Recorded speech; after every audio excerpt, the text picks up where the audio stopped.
Mental math कक्षा 10। मैं हूं हरी सर और आप सभी बच्चे देख रहे हैं आपका अपना YouTube channel math with Hari sir special Hindi medium के बच्चों के लिए।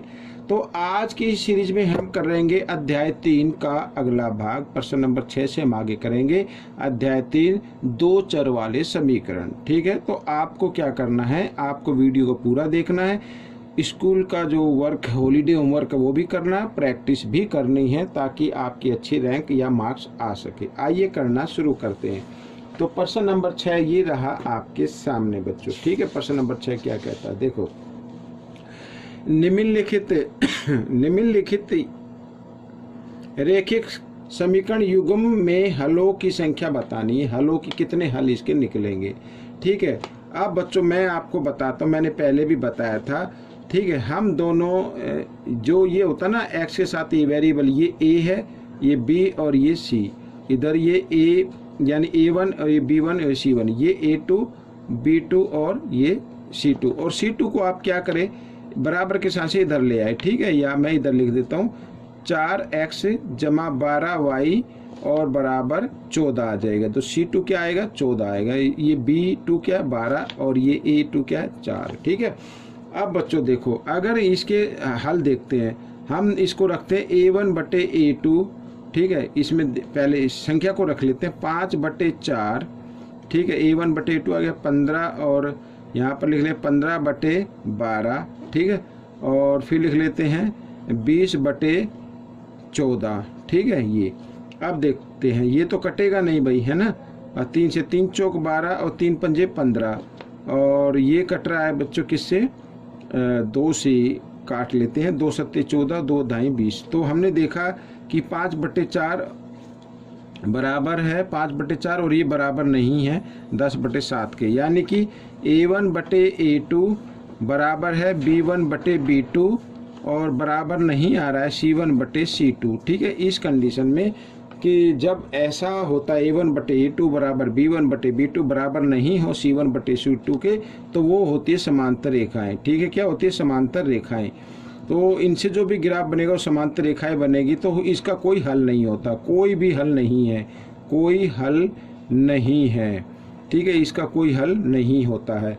तो बच्चों इस तरीके से आपको ये करना है। ठीक है ना, आप चाहे तो इसको ऊपर नीचे रख के जो समीकरण है उनको वैसे भी हल कर सकते हैं। प्रश्न नंबर 7 क्या कहता है, ये देखो। प्रश्न नंबर 7 भी बहुत ही आसान है। प्रश्न नंबर 7 कहता है, ठीक है, तो x का मान बताना है। तो बच्चों आइए हम इसको लिख लेते हैं 3 की घात x जमा y बराबर 3 की घात x घटा y और बराबर ये जो 27 है ना, इसको लिख सकते हैं 3 की घात 2, 3 की घात 3 लिख सकते हैं। 3 या 9 या 27।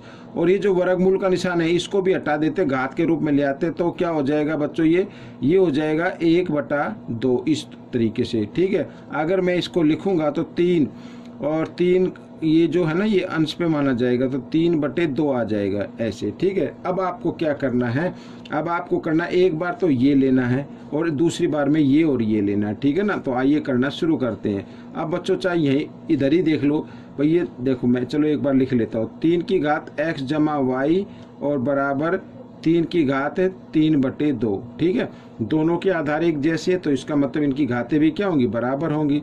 तो घातों को हम इस तरीके से लिख देते हैं। ठीक है, अब ये 2 हटाना है। 2 हटाना है तो हमें क्या करना पड़ेगा, इस 2 को y से भी गुणा करना है और x से भी गुणा करना है। ठीक है, इधर कर लेता हूँ, तो 2x हो जाएगा जमा 2y हो जाएगा और बराबर 3 बन जाएगा। ये समीकरण 1 बन जाएगा। ठीक है, आइए अब कर लेते हैं ये वाला, दूसरे वाला। तो 3 की घात x घटा y है और बराबर 3 की घात क्या है, 3/2। तो इसमें भी क्या है, आधार एक जैसे, तो इसका मतलब इनकी घात भी क्या होंगी, बराबर होंगी। तो घातों को बराबर लिख देते हैं। अब इसमें भी 2 हटाना है तो हम इधर लिख लेते हैं, तो 2x घटा 2 को y के साथ गुणा करेंगे, 2y और बराबर 3। तो ये समीकरण बन गया 2। ठीक है, समीकरण आपका 2 आ गया। आइए करते हैं मैं अब अगले पेज पर मैं आपको बताता हूँ कि इसको कैसे करना है। ठीक है, मैं एक पेज ले लेता हूँ,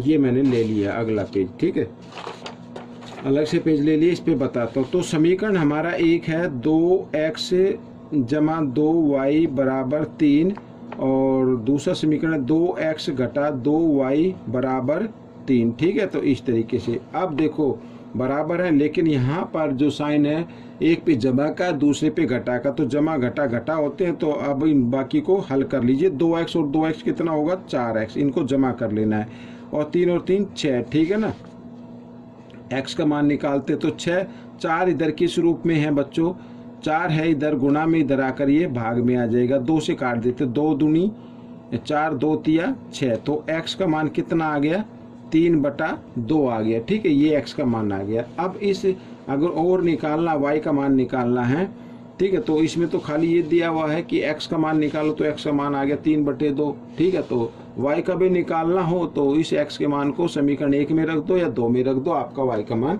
आ जाएगा। आइए करते हैं प्रश्न नंबर 8। तो प्रश्न नंबर 8 कर लेते हैं। क्या कहता है, यदि दो चरों में रैखिक समीकरणों का युग्म असंगत हो। असंगत का मतलब होता है बच्चों a1/a2, ठीक है, b1/b2 और बराबर नहीं हो c1/c2 को, इसे बोलते हैं असंगत। क्या बोलते हैं, असंगत बोलते हैं। ठीक है, तो उनके आलेख की प्रकृति बताइए। आलेख की प्रकृति क्या होगी, अगर आलेख हम इसका बनाएंगे तो समांतर रेखाएं बनेंगी। ठीक है, तो समांतर रेखाएं,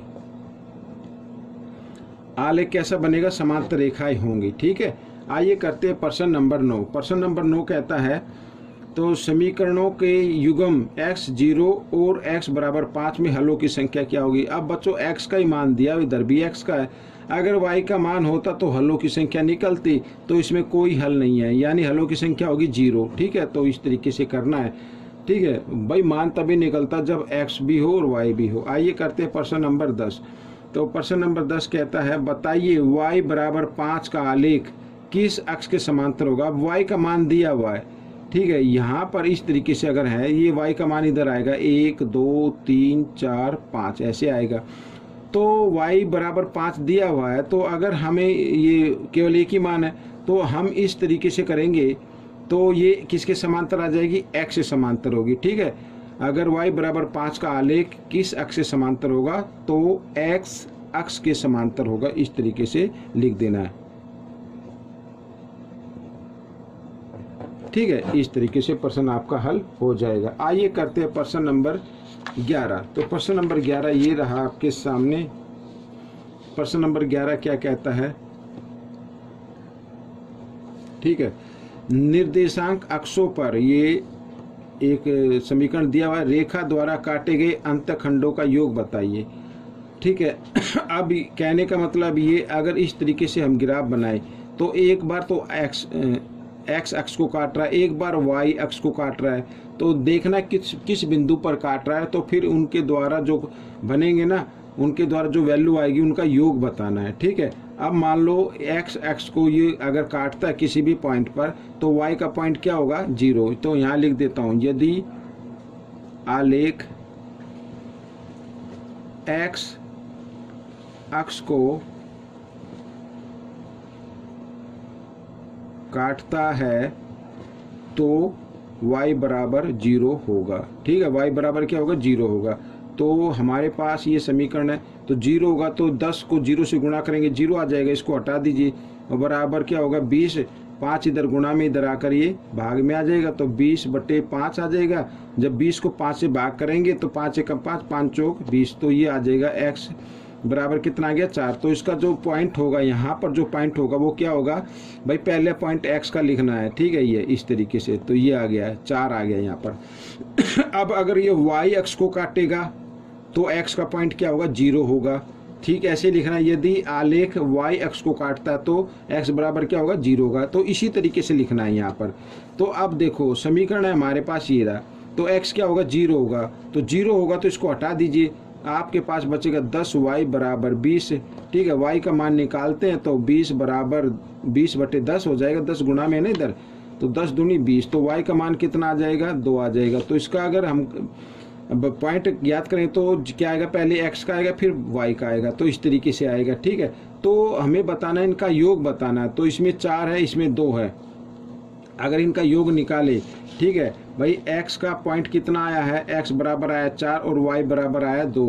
अगर इनका योग निकालेंगे यानी x जमा y, तो 4 जमा 2 बराबर कितना होगा, 6 होगा। ये आपका उत्तर बन जाएगा, ये आपका उत्तर बन जाएगा। आइए करते हैं प्रश्न नंबर 12।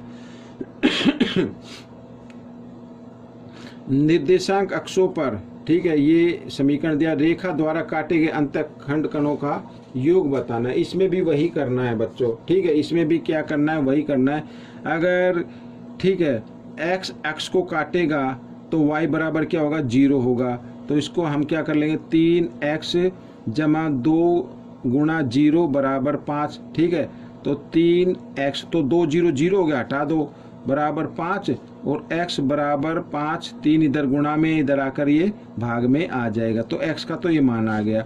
आइए आगे कहता है y को y को काटेगा ना, तो अगर y को काट रहा है तो इसका मतलब x का पॉइंट क्या होगा, 0 होगा। यहाँ पर ये मैं समीकरण एक बार लिख लेता हूँ, ठीक है। हमारा समीकरण है ये, अगर आलेख x अक्ष को काटेगा, ठीक है ना, तो y का क्या होगा, 0 होगा। अगर y को काटेगा तो x का क्या होगा, 0 होगा। y को अगर काट रहा है तो x का क्या हो जाएगा, 0 हो जाएगा। यानी 3 गुणा 0 जमा 2y बराबर 5, ठीक है। तो 3 0 0 हटा दो इनको, तो y बराबर 5, 2 इधर गुणा में, इधर आकर ये भाग में आ गया, ठीक है। तो इनका हमें क्या करना है, योगफल ज्ञात करना है, यानी x जमा y का।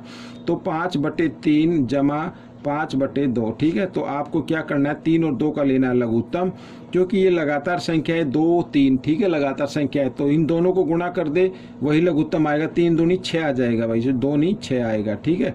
इतना करने के बाद आपको क्या करना है, क्रॉस में भी गुणा कर दें, 2 पंजे 10 और 3 पंजे 15, ठीक है। ये आ गया 15 और 10 कितना होता है, 25, 25/6, ये आपका उत्तर बन गया। आप चाहे तो इसको मिक्स नंबर में भी लिख सकते हैं, 6 चौक 24, ठीक है ना, और 1 25, तो इस तरीके से भी लिख सकते हैं। अदरवाइज ये आपका आंसर है, ऐसे भी लिख सकते हो, ऐसे भी लिख सकते हो, दोनों ही उत्तर आपके ठीक है। आइए करते हैं प्रश्न नंबर 13। प्रश्न नंबर 13 कहता है k का वह मान बताइए जिसके लिए 6 और k समीकरण का एक हल है। अब भाई 6 और k समीकरण का हल है, तो इसका मतलब ये इस समीकरण को संतुष्ट करेगा, ठीक है ना। तो पहला जो पॉइंट होता है वो हमेशा किसका होता है, x का होता है, और दूसरा जो पॉइंट होगा वो हमेशा y का होता है। तो आपको क्या करना है, ये जो समीकरण लिखा हुआ है ना, ये जो समीकरण लिखा हुआ है, जहाँ पर x लिखा वहाँ पर x का मान रख दीजिए, और जहाँ पर y लिखा वहाँ पर y का मान लिख दीजिए, और बराबर 22, ठीक है। तो 6 3 18, 18 जमा k बराबर, सॉरी ये 22, तो 22 हो गया, ठीक है। आइए आगे कर लेते हैं। तो k बराबर 22, 18 इधर जमा का इधर, ठीक है, दाएं तरफ आएगा तो घटा का हो जाएगा। आप घटा देंगे तो कितना आ जाएगा, 4 आ जाएगा। तो ये आपका उत्तर निकल गया, ठीक है। इस तरीके से करना। कोई भी दिक्कत तो आप मुझे कमेंट्स कीजिए, आपकी दिक्कत तुरंत प्रभाव से दूर कर दी जाएगी, ठीक है। प्रश्न नंबर 14 क्या कहता है, ये देख लेते हैं। प्रश्न नंबर 14 कहता है x बराबर 4 और y बराबर 3 p घटा 1 समीकरण, ये समीकरण का एक हल हो तो p जमा y/2 का मान बताना है, ठीक है। p जमा y/2 का मान बताना। तो आपको क्या करना है भाई, इस समीकरण का हल है ना, तो इसका मतलब ये जो है इस समीकरण को संतुष्ट करेगा तभी तो निकलेगा। तो x की जगह x का मान रखना। पहले ये समीकरण लिख देता हूँ मैं, x जमा y बराबर 6, ठीक है। तो x की जगह x का मान लिख देते हैं, और y की जगह y का मान लिख लेते हैं, इस तरीके से, ठीक है, और बराबर 6। अब 4 में से 1 घटाना है, 4 में से 1 गया, 3 आ गया, यानी 3 जमा का होगा, इधर आकर ये घटा का हो जाएगा, ठीक है। तो ये घटा 3 कर दिया। p बराबर 6 में से 3 गए, 3 आ गया, 3 इधर गुणा में, इधर आकर ये क्या आ जाएगा, भाग में आ जाएगा, 3, ठीक है। 3 से 3 काटे, 3 एकम 3, तो p का मान कितना आ गया, 1 आ गया।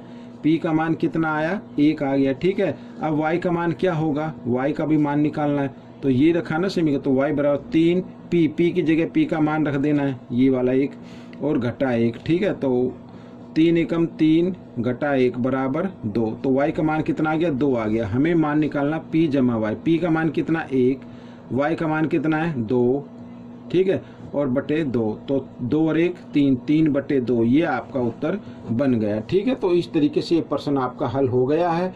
आपको ये प्रश्न कैसे लगे मुझे जरूर बताइए। इसमें से सीख कर आए, आपको प्रैक्टिस जरूर करनी है, ठीक है। सीखना है भाई, देखने से नहीं होगा, प्रैक्टिस जरूर करनी पड़ेगी। तो प्रैक्टिस कीजिए। मिलेंगे हम अगले भाग में, तब तक आप सीखते रहिए और मेरी वीडियो देखने के लिए धन्यवाद।